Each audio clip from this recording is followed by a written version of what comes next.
Hello बच्चों, मैं हूं शुभम। दोस्तों, आप सभी का एक बार फिर से स्वागत है हमारी क्लास में। बच्चों, आज हम आपके डी फार्मा की जो फार्माकोग्नोसी सब्जेक्ट है उसकी एक ड्रग के बारे में डिस्कस करने वाले हैं, जो कि है एंटी रोमेटिक क्लास की ड्रग, है ना। यहाँ पर केवल आपको बेटा एक ही ड्रग पढ़नी है, जो कि है आपकी कॉल्चिकम, है ना। इसके पहले जो सिलेबस था उसमें गूगल भी आपको पढ़ना रहता था, लेकिन जो फार्मेसी काउंसिल ऑफ इंडिया के द्वारा अपडेटेड सिलेबस है उसमें केवल और केवल एक ड्रग है, कॉल्चिकम। जनरली आपसे यहाँ पर 4 स्टेप के बारे में पूछ लिया जाता है, जिसमें आपको बायोलॉजिकल सोर्स के अंदर बॉटेनिकल नेम, है ना, वो बॉटेनिकल नेम उसका क्या है, उसकी फैमिली क्या है, तीसरा उसके अंदर कौन से केमिकल कॉन्स्टिट्यूएंट पाए जा रहे हैं, और चौथा उसका यूज क्या है। ये जनरली आपसे 4 चीजें पूछी जाती हैं, लेकिन मैं स्टूडेंट्स को हमेशा सजेस्ट करता हूं कि बेटा आपको 5 चीजें वहां पर लिखनी होती हैं, जो कि पहला आपका रहता है क्या, साइनोनेम्स। अगर आप साइनोनेम्स वगैरह लिखते हैं तो एग्जामिनर के ऊपर एक बेस्ट इंप्रेशन पड़ता है और आपको अच्छे नंबर मिल जाते हैं। ये एकदम मैथ की तरह क्वेश्चन होता है ना। अगर 2 नंबर में कोई ड्रग आपसे पूछी गई है और अगर आपसे पूछा गया भैया 4 स्टेप लिख दीजिए, आपने लिख दिया वहां पे, तो आपको पूरे के पूरे नंबर वहां पर दे दिए जाते हैं, है ना। बाकी जो ब्रीफ नोट्स या शॉर्ट नोट्स वाले भी क्वेश्चंस होते हैं उनमें भी आपको अच्छे नंबर मिलते हैं in comparison to the long.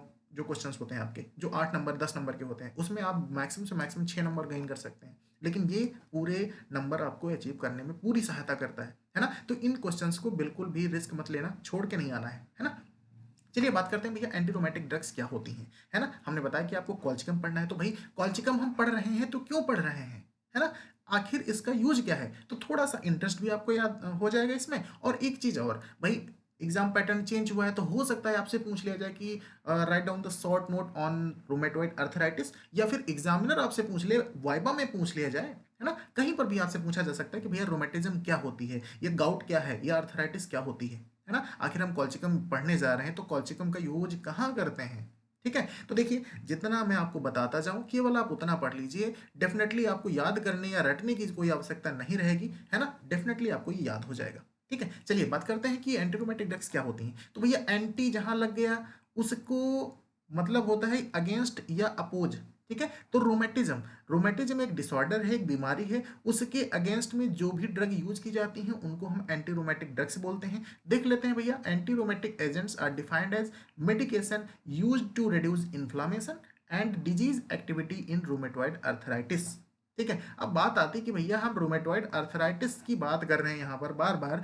तो रूमेटॉइड अर्थराइटिस है क्या, ठीक है। देखिए यहाँ पर बच्चे कुछ जो होते हैं वो रूमेटॉइड अर्थराइटिस और जो गाउट होता है आपका, इन दोनों को समझते हैं कि ये दोनों भैया सेम, अरे नहीं सेम है, ये दोनों के दोनों सेम नहीं है। रूमेटॉइड अर्थराइटिस जो होती है ये ऑटो इम्यून डिसऑर्डर है, क्या है, ऑटो इम्यून डिसऑर्डर है, ऑटो इम्यून डिसऑर्डर है बेटा। और ये जो गाउट होता है ये मेटाबॉलिक डिसऑर्डर है, ये क्या है, मेटाबॉलिक डिसऑर्डर है।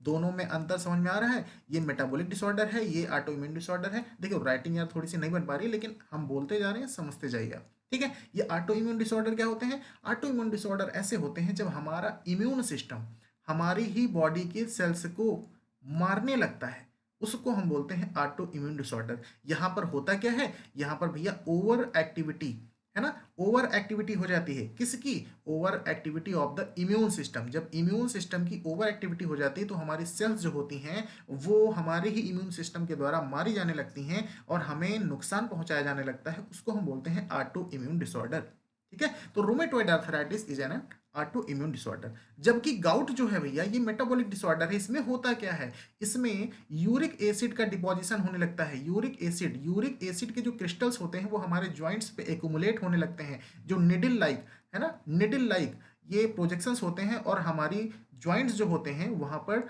डिपॉजिट होने लगते हैं, जिससे पेन, इन्फ्लामेशन, ये सारी कंडीशंस अपीयर होने लगती हैं।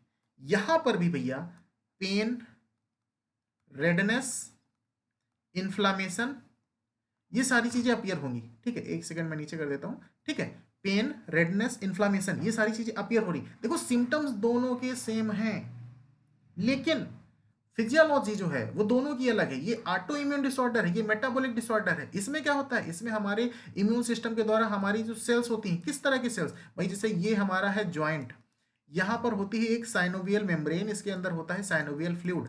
तो हमारा इम्यून सिस्टम इस साइनोवियल मेम्ब्रेन को डिजनरेट करने लगता है, जिससे पेन होगा, रेडनेस होगी, इन्फ्लामेशन होगा, सूजन होगी, है ना। ये सारी चीजें अपीयर होने लगती हैं, इसको हम बोलते हैं क्या, rheumatoid arthritis. Metabolic disorder, gout में क्या होगा, यूरिक एसिड के क्रिस्टल जो होंगे ज्वाइंट पे यहाँ पर एक्यूमुलेट होने लगेंगे, जिससे पेन और इन्फ्लामेशन होगी। अब बात आती है भैया यूरिक एसिड क्रिस्टल कैसे डिपॉजिट होने लगते हैं, मतलब क्यों, आखिर क्यों डिपॉजिट होने लगते हैं ये हमारी बॉडी के अंदर। समझिए, यूरिक एसिड प्यूरिन मेटाबॉलिज्म के द्वारा बनता है। अब या तो प्यूरिन की मेटाबॉलिज्म सही से नहीं हो पा रही है, ठीक है, तब यूरिक एसिड का डिपोजिशन होगा, या फिर यूरिक एसिड का फॉर्मेशन ज्यादा हो रहा है, प्रोडक्शन ज्यादा हो रहा है, ठीक है, या फिर दूसरी कंडीशन कि यूरिक एसिड का एक्सक्रीशन जो है ना, हमारी बॉडी से एक्सक्रीट आउट, इनका उत्सर्जन कम हो पा रहा है।